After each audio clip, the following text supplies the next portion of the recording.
Halo, perkenalkan nama saya Sony Hermawan. Saya adalah salah mahasiswa S2 dari program studi agama-agama di UIN Bandung. Di angkatan saya merupakan satu-satunya non-Muslim dan saya seorang Katolik. Alasan saya sekolah di studi agama-agama karena saya pertama memang senang diskusi agama dan juga dialog agama-agama, dan mungkin ini adalah pertama kalinya saya dalam berada di lingkungan pendidikan Muslim gitu ya, dan bagi saya ini suatu tantangan dan juga hal yang menyenangkan. Assalamualaikum warahmatullahi wabarakatuh. Jumpa lagi dengan channel Nalar Terarah. Jangan bosan-bosan ya, ikuti dan pantangin channel Nalar Terarah ini, karena channel Nalar ini akan memberikan info-info terbaru yang akan dikupas tipis-tipis menjadi informasi yang cemerlang. Nah, pada kali ini channel Nalar Terarah akan mengupas tentang seorang bapak yang beragama Katolik belajar di perguruan tinggi Islam. Jadi motif bapak beragama Katolik belajar di perguruan tinggi Islam ada apa atau untuk apa? Nah, kita tahu sekarang era sekarang khususnya Indonesia adalah era global, di mana era global itu manusia dari berbagai suku, agama, budaya mudah bertemu. Nah, karena didukung dengan medsos itu.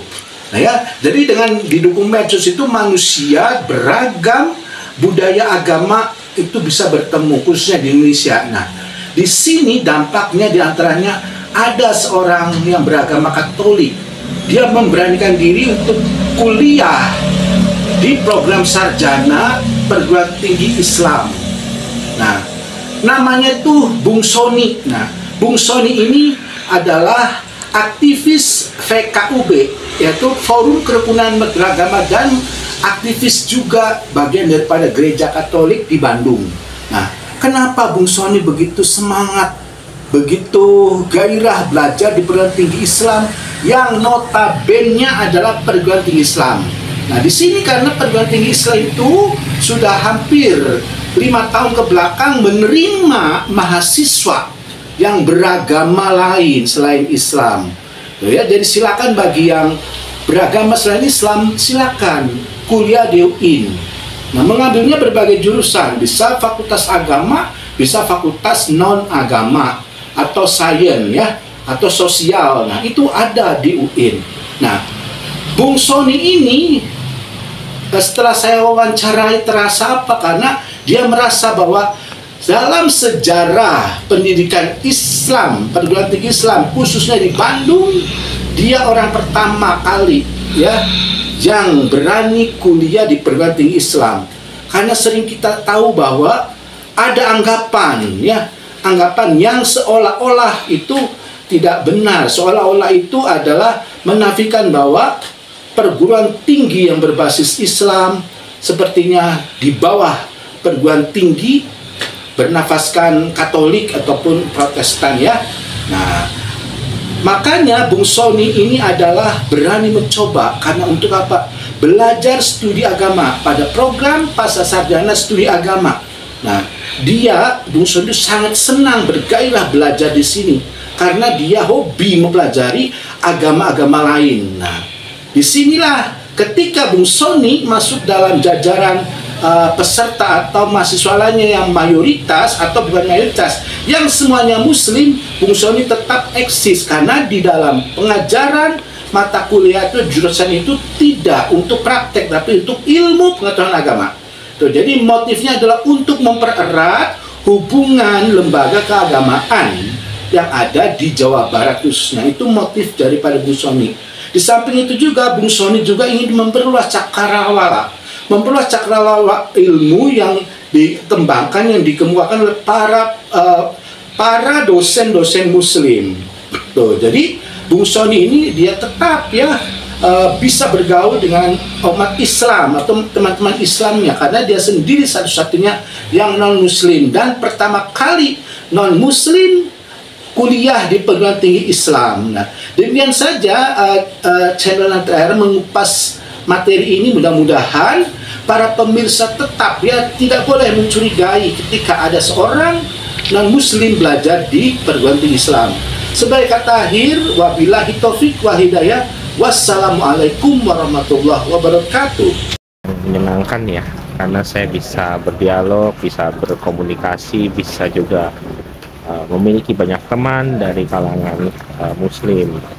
Hal yang mungkin jarang saya miliki sejak saya kecil. Dari kecil sampai dengan saya kuliah S1, saya berada di lingkup non-Muslim, yaitu yayasan Katolik atau Protestan.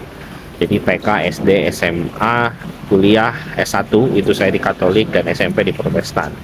Gitu. Hal sangat yang ada banyak hal yang luar biasa ya, saya bisa berkuliah di S2 sama yang di latar belakang Muslim ini gitu. Ya, kita bisa berdialog, kita bisa saling berdiskusi dengan teman-teman yang notabene Muslim dan mungkin juga mengerti pandangan-pandangan mereka tentang ajaran gereja misalnya, atau juga saya juga bisa mengikis apa yang selama ini mungkin ada di benak ya, dan benak kita semua teman-teman non-Muslim tentang Muslim sendiri, mungkin karena melihat di media atau mungkin dengar-dengar begitu ya, itu yang bahwa Islam itu tidak selalu seperti yang mereka lihat di media ataupun apa yang mereka dengar selama ini gitu. Ya, memang karena jurusan studi agama-agama kebetulan memang tidak ada ya S2 yang di Kota Bandung lah, terutama yang dari non-Muslim gitu kan. Jadi adanya yang Islam gitu, dan mungkin hanya jurusan ini ya, yang jurusan keagamaan yang bisa dimasuki oleh teman-teman non-Muslim. Kalau yang lain kan sejarah peradaban Islam atau hadits misalnya tafsir gitu kan mungkin tidak bisa ya, karena memang ilmunya berbeda gitu kan, secara basic kan tidak dihayati gitu. Tapi kalau ini kan memang seharusnya bisa menjadi menjadi buat semua gitu.